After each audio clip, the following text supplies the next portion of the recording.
Tadi ada hal yang penting untuk perlu saya konfirmasi. Kalau akan ada media yang nanya-nanya ke saya, ini ada nggak video penangkapan Pak Roy? Saya katakan kalau ingin situasi apa penangkapan itu, nontonlah film G30 SPKI. Kalau untuk ke persidangan kita siap bertarung. Saya siap ketemu dengan Saudara Jokowi dan saya akan pertanyakan seluruh dokumen yang berkaitan dengan Saudara Joko Widodo dari SD, SMP, SMA, bahkan S1, dan saya akan merepetisi apa yang dulu saya persoalkan di Pengadilan Negeri Surakarta saat mengadili Bambang Tri dan Gus Dur yang saat itu Saudara Joko Widodo tidak pernah hadir, bahkan ijazah aslinya yang katanya ada tidak pernah dihadirkan, tetapi karena perkara ijazah ini Bambang Tri dan Gus Dur divonis 6 tahun, kami ajukan banding jadi 4 tahun dan hari ini inkrah. Hubungan dengan ada dua hal ya. Pertama, tahap 2 itu pelimpahan tersangka juga berkas-berkasnya. Yang kedua, kami mencoba untuk ikhtiar mengajukan permohonan penangguhan. Dan dalam rentan ini kami sudah konsolidasi dengan sejumlah tokoh untuk memberikan jaminan. Di antaranya ada Pak Sunarko, Majen TNI Purnawirawan, ada Pak Ugroseno, Komjen Pol Purnawirawan. Ada juga Pak Din Samsudin sudah mengirimkan jaminannya, nanti kami tinggal mengkompilasi. Terakhir sudah ada kira-kira 50-an jaminan dari tokoh-tokoh untuk memberikan dukungan kepada Pak Roy Suryo dan kepada penegak hukum bahwa Pak Roy Suryo, Dr. Tifa itu akan kooperatif menjalani proses, jadi tidak perlulah dilakukan penahanan. Apalagi sekali lagi penahanan ini tidak relevan ketika ada Sylvester Matutina dari kubu Saudara Joko Widodo yang sudah inkrah tetapi tidak pernah dilakukan upaya paksa. Jangankan dilakukan penangkapan dan penahanan, diburu pun sampai hari ini tidak kita ketahui apakah seorang Sylvester Matutina itu diambil upaya paksa. Dan besok di Kejaksaan Negeri Jakarta Selatan, institusi yang sama yang harusnya mengeksekusi Sylvester Matutina, semestinya tugas jaksa yang pertama adalah justru mengeksekusi putusan, bukan memaksakan seorang yang masih status tersangka untuk ditahan. Karena itu kami akan konsolidasi dengan tokoh-tokoh agar tokoh-tokoh ini memberikan jaminan dan ada agar keyakinan dari pihak kejaksaan untuk tidak melakukan penahanan. Karena ini kan penahanannya sebenarnya dari kepolisian yang belum ke tahap jaksa. Maka setelah pelimpahan kami akan minta kepada jaksa dengan memberikan jaminan tidak perlulah. Kalau untuk ke persidangan kita siap bertarung.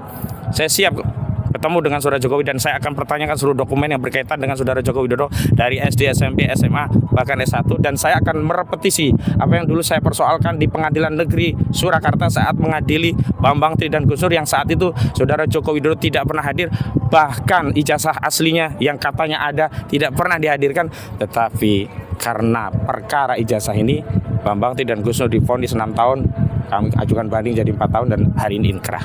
Jadi sekali lagi ini adalah kezoliman dan kami tidak ingin bangsa kita ini rusak hukumnya. Persepsi masyarakat bahwa hukum itu hari ini tebang pilih, pilih tebang, hari ini ada yang direpresi, yang dizalimi. Ya, lanjut ya. Itu ternyata terjadi. Kita tidak mau hukum ini hanya untuk melayani kepentingan keinginan Saudara Joko Widodo.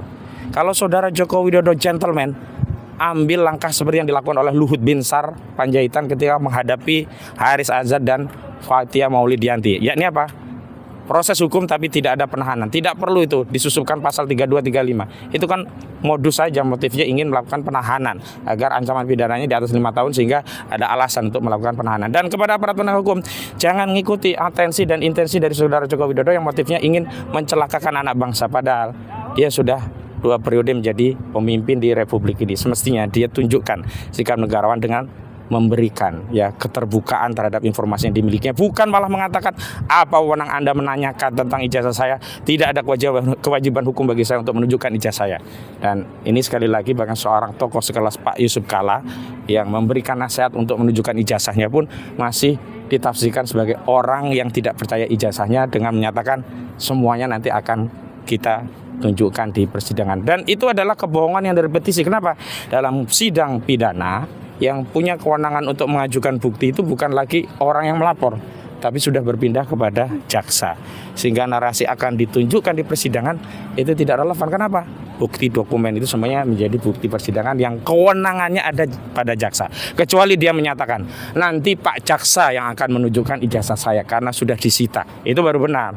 Nah, ini sekali lagi mengkonfirmasi bahwa apa yang disampaikan secara berulang oleh Saudara Joko Widodo bahwa dirinya akan menunjukkan ijazahnya dari SD sampai S1 UGM-nya untuk ditunjukkan di persidangan itu adalah kebohongan yang direpetisi. Begitu ya. Pak, hari Senin selain penangguhan penahanan, apalagi Pak yang akan diupayakan oleh tim kuasa hukum? Yang pertama kita menghadiri serah terima antara tersangka dan barang bukti kepada kejaksaan, dari penyidik kepada kejaksaan ya.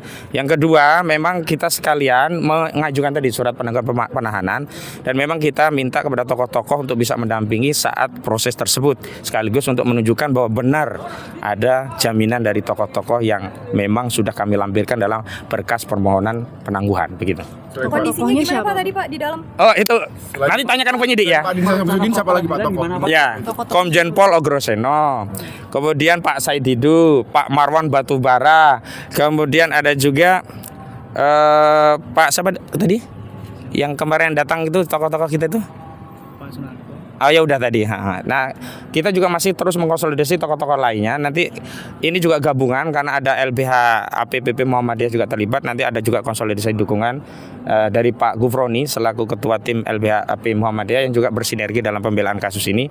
Juga di tim ini juga kita akan konsolidasi dengan Pak Danin siapa? Yang di Australia itu lupa aku namanya. Denny Indrayana ya, yang memang bagian dari tim ini, dan kita konsolidasi juga dengan tim-tim yang lain bersama Pak Refli Harun dan yang lainnya. Kira-kira itu ya. Tapi kalau timnya memang kita udah banyak ya, ada Pak Ahmad Yani dan yang lain juga akan terlibat dalam menangani kasus ini. Buat rawat inap nggak tahu Bang sampai kapan? Ditanyakan saja ya, bukan kewenangan kami. Nanti saya salah, kesehatan kan bukan urusan saya. Seperti pendukung Joko Widodo, ada Jokowi siapa itu Freddy Alek Damanik menyatakan Pak Jokowi sehat, lalu RTPSI marah-marah, itu kan bukan kewenangan dari Projo ya atau relawan. Nah saya nggak mau masuk, saya tetap proporsional sesuai dengan apa yang menjadi kewenangan saya ya.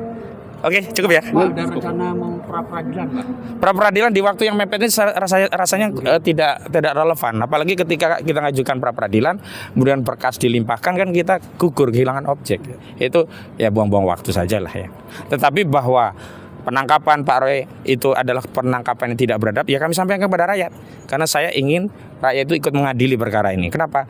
Kita tidak terlalu percaya pada proses peradilan ketika prosesnya itu sendiri sudah tidak adil. Bagaimana mungkin orang dijemput secara paksa, ditangkap, ditahan, pada sebelumnya sudah kooperatif, wajib lapor rutin, tetapi dilakukan tindakan. Dan tadi ada hal yang penting untuk perlu saya konfirmasi. Kalau akan ada media yang nanya-nanya ke saya, ini ada nggak video penangkapan Pak Roy? Saya katakan kalau ingin situasi apa penangkapan itu, nontonlah film G30 SPKI. Seperti itulah kira-kira cara dari penyidik melakukan penangkapan. Padahal bisa WA dulu. Tidak sempat buka baju, tidak sempat mandi, bahkan hanya cuci muka, nggak boleh bawa sendal. Untungnya tidak diperlakukan seperti Charlie Chandra yang hanya pakai kaos sama celana pendek. Untungnya sempat pakai sepatu, pakai baju dari yang ada apa adanya saja. Dan istri ketika meminta ada lawyer untuk mendampingi. Sebenarnya kami juga tidak akan menghalangi penangkapan. Paling tidak kami memastikan, oh benar ini dari aparat yang berwenang. Oh aman klien kami dibawa. Karena saat itu khawatirnya ada gerombolan yang tidak dikenal, pura-pura bawa identitas, surat tugas, ngambil klien kami, kan khawatir tiba-tiba seperti Andri Yunus tengah perjalanan atau dibuang di KM 50, di dar-der-dor seperti di KM 50. Tapi qadarullah alhamdulillah ternyata memang dari Polda. Nah, sampai di titik itu kami hari ini tidak khawatir dari sisi bahwa memang yang menangkap adalah pihak yang berwenang, tapi penangkapannya dilakukan secara sewenang-wenang. Oke, gitu dulu ya. Ya, terima kasih. Kasih Bang.